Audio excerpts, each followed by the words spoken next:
ഇസ്രയേലിന് പൂട്ടിടുന്ന പുതിയ നീക്കവുമായി ഇപ്പോൾ ചൈനയും അൾജീരിയയും കൈകോർക്കുകയാണ്.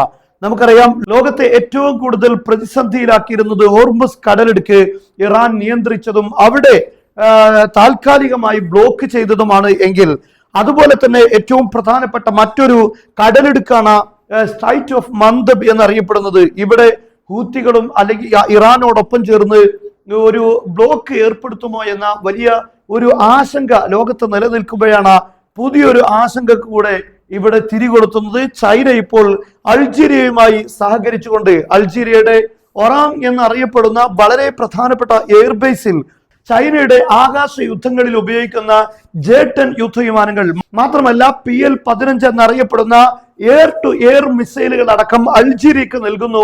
അൾജീരിയയിൽ ഈ യുദ്ധവിമാനങ്ങൾ എത്തുന്നതോടുകൂടെ മാത്രമല്ല, അതോടൊപ്പം തന്നെ J-500 എന്നറിയപ്പെടുന്ന മറ്റൊരു പ്രധാനപ്പെട്ട ആകാശത്ത് വെച്ച് തന്നെ യുദ്ധം നിയന്ത്രിക്കാൻ, അതുപോലെ തന്നെ പൂർണ്ണമായ നിരീക്ഷണങ്ങൾ നടത്താനും യുദ്ധം കൺട്രോൾ ചെയ്യാനും പറ്റുന്ന ഈ പുതിയ യുദ്ധവിമാനങ്ങളും അൾജീരിയക്ക് നൽകുന്നതോടുകൂടെ ഏറ്റവും പ്രധാനമായി സംഭവിക്കുന്നത് ഇവിടെയുള്ള ജിബ്രാൾട്ടിലുള്ള സ്ട്രൈറ്റ് ഓഫ് ജിബ്രാൾട്ട് ഇവിടെയുള്ള ഈ ഒരു കടലെടുക്ക് കൂടെ ചൈനയുടെയും അൾജീരിയയുടെയും ആധിപത്യത്തിൽ വരികയാണ്.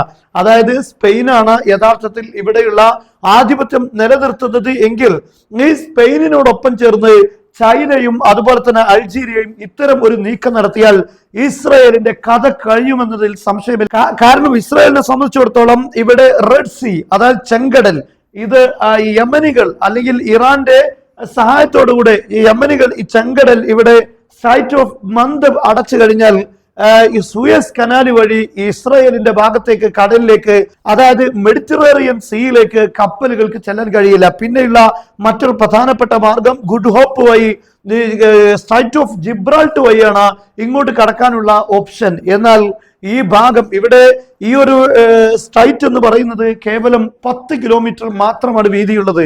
നമുക്കറിയാം, ഇവിടെ സ്ട്രൈറ്റ് ഓഫ് ഹോർമസിൽ ഏകദേശം 50 കിലോമീറ്ററിലധികം വീതിയുണ്ട്. ഏറ്റവും ചെറിയൊരു സ്ട്രൈറ്റ് ആണ്, കടലെടുക്കാണ് ഈ പറയപ്പെടുന്ന ജിബ്രാൾട്ട് എന്നറിയപ്പെടുന്നത്. ഈ പേര് യഥാർത്ഥത്തിൽ അറബിയിൽ നിന്ന് വന്നതാണ്. ജബൽ താരിഖ് എന്നാണ് ഇതിന് പറയപ്പെടുക. ഇവിടെയുള്ള ഒരു പർവ്വതത്തിന്റെ പേരാണ് ജബൽ താരിഖ്. പക്ഷെ ആ പേര് വന്നത് താരിഖ് ഇബ്നു സിയാദ് എന്നറിയപ്പെടുന്ന നബി സല്ലല്ലാഹു അലൈഹി വസല്ലം തങ്ങളുടെ പ്രവാചകരുടെ ഒരു സ്വഹാബിയുമായി ബന്ധപ്പെട്ട അവരുടെ ഒരു യുദ്ധ നേതൃത്വവുമായി ബന്ധപ്പെട്ടുകൊണ്ടാണ് ഈ ഒരു സ്ട്രൈറ്റിന് ജിബ്രാൾട്ട്, ജബൽ താരിഖ് എന്ന അറബിയിൽ നിന്നുള്ള ജിബ്രാൾട്ട് എന്ന പദം വന്നിരിക്കുന്നത്. ഇനിയിപ്പോ അത് ഒരു അറബി പദമായതിന്റെ പേരിൽ ആരെങ്കിലും ബഹിഷ്കരിക്കുമോ എന്നറിയില്ല. എന്തായിരുന്നാലും യൂറോപ്പിലേക്കെല്ലാം കപ്പൽ വഴി യാത്ര നടക്കണമെങ്കിൽ, ചരക്കുകൾ നീങ്ങണമെങ്കിൽ ലോകത്തെ പകുതിയോളം വരുന്ന കപ്പൽ നീക്കങ്ങളും നടക്കുന്നത് ജിബ്രാൾട്ട് വഴിയാണ് എന്നാണ് പറയപ്പെടുന്നത്. എന്നാൽ ഇവിടെ ആധിപത്യം സൃഷ്ടിക്കുകയും ഒരു ബ്ലോക്കേഡ് ചെയ്യാൻ സാധിക്കുകയും ചെയ്താൽ ലോകം സ്തംഭിക്കുമെന്നതിൽ യാതൊരു തർക്കവുമില്ല. ഇപ്പോൾ തന്നെ സ്ട്രൈറ്റ് ഓഫ് ഹോർമുസിന്റെ അധികാരം ഇറാന്റെ കയ്യിലാകുമ്പോൾ കേവലം ഈ അറബ് രാഷ്ട്രങ്ങളിൽ നിന്ന് മാത്രമാണ് ഇവിടേക്കുള്ള നീക്കങ്ങൾ നടക്കുന്നത് ഈ വഴി. പക്ഷെ അത് തന്നെ ലോകത്ത് വലിയ പ്രതിസന്ധി ഉണ്ടാക്കുന്നുവെങ്കിൽ ഇവിടെയും ഇറാന് ആധിപത്യം നിലനിർത്താൻ കഴിയുന്ന സ്ട്രൈറ്റ് തന്നെയാണ് സ്ട്രൈറ്റ് ഓഫ് മന്ദബ്. ലോകത്തെ വളരെ പ്രധാനപ്പെട്ട മറ്റൊരു സ്ട്രൈറ്റ് ആണ് ജബൽ താരിഖ് എന്നറിയപ്പെടുന്ന ജിബ്രാൾട്ട്. അവിടെയും ചൈനയുടെയും അതുപോലെ തന്നെ അമേരിക്കൻ വിരുദ്ധ ചേരിയുടെ നിയന്ത്രണങ്ങളിലേക്ക് കടന്നു വന്നു കഴിഞ്ഞാൽ യഥാർത്ഥത്തിൽ ലോകം തന്നെ വലിയ പ്രതിസന്ധിയിലാകും.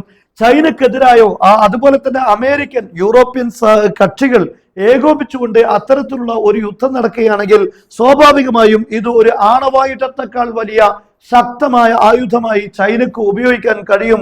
അൾജീരിയയുമായി ചേർന്നുകൊണ്ട് അതിന് സാധിക്കും. കാരണം അൾജീരിയയുടെ ഈ പറയപ്പെടുന്ന ബേസിൽ നിന്ന് ഈ സ്ട്രൈറ്റിലേക്ക് വരുന്നത് ഏകദേശം 300 കിലോമീറ്റർ മാത്രമാണ്.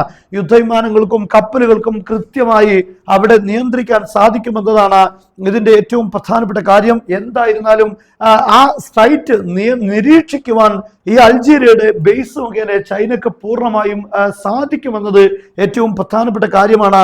എന്തായാലും ലോകത്തിന്റെ സമ്പദ്ഘടന, കപ്പൽ നീക്കങ്ങളെ നിയന്ത്രിക്കുന്നത് ചൈനയും റഷ്യയും അതുപോലെ ഇറാനും അടങ്ങുന്ന അമേരിക്കൻ വിരുദ്ധ ചേരിയാകുന്നു എന്നത് ലോകത്ത് അമേരിക്കക്കും ഇസ്രയേലും സഖ്യങ്ങൾക്കും വലിയൊരു ഭീഷണി ഉയർത്തുന്ന കാര്യം തന്നെയാണ്.